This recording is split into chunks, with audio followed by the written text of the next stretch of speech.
Então, pessoal, nós vamos revisar a nossa primeira aula presencial, com essa apresentação, o século XVIII, XIX e XX, suas intolerâncias, diversidade humana e etnocentrismo, para revisarmos e já irmos ajustando algumas questões até para as próximas aulas. Então vamos aqui. Nós começamos aqui com essa imagem que a gente já tratou em sala, mas só para relembrar que aqui nós temos nessa gravura que foi produzida no século XVIII, então isso aqui ela é uma narrativa que vai sendo construída sobre a América a partir da perspectiva do homem europeu. Por isso até essa ideia do etnocentrismo, como a Europa vai produzir uma narrativa sobre a América e sobre o Brasil. Então, observem aqui, aqui nós temos Américo Vespúcio se encontrando com a América. Então aqui o Américo Vespúcio, vocês vejam que ele está trajado, então já é uma referência de civilidade, ele está usando roupas, e aqui uma América nua. Então começa a se construir essa narrativa de uma América civilizada frente a uma América não civilizada. Mas já vamos chegar aqui a um ponto, outro aspecto. Ele traz aqui um símbolo, que é um estandarte. Nesse estandarte tem uma cruz dizendo o quê? Que ele é cristão. Então ele é cristão, civilizado, porque usa roupas. Aqui no outro lado nós não encontramos nada que represente uma religião. Então trata-se de uma América pagã, não é? E aqui na mão, Américo traz um astrolábio, ok? Esse astrolábio quer dizer o quê? O astrolábio é um instrumento de precisão para se orientar no mar. É o tataravô, digamos assim, do GPS. Então ele está colocando essa questão, ele domina a ciência e a tecnologia, não é? E a América também não tem nenhum utensílio aqui que dê uma referência de ciência, não é? Atrás de Américo Vespúcio nós temos uma caravela, que representa não só a pujança econômica e comercial da Europa, mas também a ideia da ciência e tecnologia. Então isso quer dizer o quê? Que Américo, representando o homem europeu, ele é um homem de ciência, frente a uma América que aqui atrás o que tem? Aqui atrás nós temos a selva, nós temos a selva aqui e animais. Então uma América que acaba sendo representada como o quê? Uma América selvagem. Então é essa a representação. É um encontro de dois mundos, uma América selvagem frente a uma Europa civilizada. Então, essa leitura que eu estou fazendo aqui com vocês também, ela é uma leitura de Michel de Certeau, que essa imagem está no livro dele, que é o livro A Escrita da História, que nós também estamos disponibilizando ali no ambiente para vocês. Então vejam como essa narrativa vai sendo construída. Então o século XVIII vai escrever na América os signos da intolerância tolerada, ou melhor, legitimada pelos discursos, por uma voz autorizada, como dizia Pierre Bourdieu. Os discursos de ciência, as impressões de viajantes vão imprimir uma marca identitária e forjar um sentido para a América. Então, é esse lugar de uma escrita, Porque se nós voltarmos à imagem anterior, deixa eu voltar ali, nós vamos encontrar o quê? Essa narrativa. A América é uma página em branca que deve ser o quê? Preenchida. Essa é a leitura. Então, a história da América, e o Brasil não é diferente, ela passa a ser escrita no próprio corpo das pessoas, não é? Então, voltando aqui, fazendo da América selvagem, alguém ou algo a ser domado, a ser adestrada. Essa é um tanto a ideia das narrativas que vão sendo construídas até então. E essa América selvagem nutriu o imaginário europeu. Por quê? Porque até o século XVIII, por exemplo, os livros mais lidos na Europa não eram romances, eram textos de viajantes. Então aqui só uma imagem de Hans Staden também, que nós já vimos, mas só revisando aqui, a gente pode observar essa questão. Essa gravura foi feita para o livro do Hans Staden, tratando de uma cena de antropofagia. Tá? Porém, quem fez a gravura nunca veio ao Brasil. Então, vocês podem observar no primeiro momento, lembrando que os rituais de antropofagia em alguns grupos nativos do Brasil, eles eram rituais, não é? Simbólicos, geralmente ligados a questões de guerra, não é? E aqui, né, essa representação ela é um tanto distorcida, né? Até porque, se nós formos observar aqui a feição dos personagens, ela é uma feição caucasiana, né, do modelo europeu, ao qual não se encaixa os nativos do Brasil, né? Até porque os nativos aqui aparecem calvos, né? Então isso também é um aspecto interessante. E a estética feminina aqui no caso, essa ideia do cabelo repartido no meio e essa ondulação lateral aqui, né? Isso é uma estética do Renascimento, tá? Essa ideia do cabelo ondulado aqui era uma ideia para dar movimento na imagem que nós chamamos, né, no Renascimento de maneirismo. Então vejam essa narrativa como ela vai sendo construída, né? Se inventa uma ideia de Brasil, se inventa uma ideia de América e inventada justamente nessa questão da América e do Brasil selvagem. Aqui não é diferente, né? O selvagem precisa ser disciplinado. E aqui também uma fala do padre José de Anchieta, que aparece nessa tela.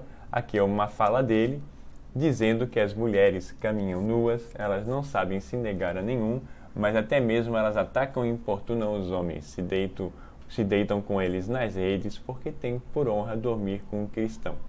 Isso aqui é as cartas do padre José de Anchieta, né? Então vejam a narrativa também que eles começam a construir acerca da mulher no Brasil, né? Então não era o homem europeu, o português, ao chegar aqui, que importunava essas mulheres, né? Eram elas que importunavam os homens. Então você tem uma inversão da narrativa, não é? E aqui, nessa pintura, a gente vê bem essa representação, né, do homem civilizado europeu domando a natureza, domando o selvagem, né? Porque a onça aqui, ela parece até assustada, ó. Pode observar aqui, né? Quando Anchieta se posta, né, frente a ela. Então aqui ele traz um crucifixo e uma Bíblia na mão, né, e atrás o selvagem. Então, vejam vocês, a autoridade cristã, né, a civilização europeia, aqui nesse caso, se colocando frente ao selvagem e dominando esse selvagem. Então são essas representações que vão ser construídas a partir de então. Principalmente, né, inclusive para construir uma narrativa de história do Brasil, as fontes de quem? Das cartas de jesuítas e das narrativas de viajantes, não é? Vamos à frente aqui. Aqui está o Friedrich Philipp von Martius, né, botânico austríaco que chega na comissão de Dona Leopoldina quando ela chega ao Brasil para casar com Dom Pedro I. O von Martius, ele vem nessa comissão, então ele era um botânico, e viajou pelo Brasil entre 1817 e 1820, publicando Viagem pelo Brasil, relata a fauna e a flora brasileira, né? Então, esse intelectual, ele vai forjar algumas questões no Brasil de identidade, inclusive, tá? Que vão, inclusive, forjar uma narrativa histórica no Brasil.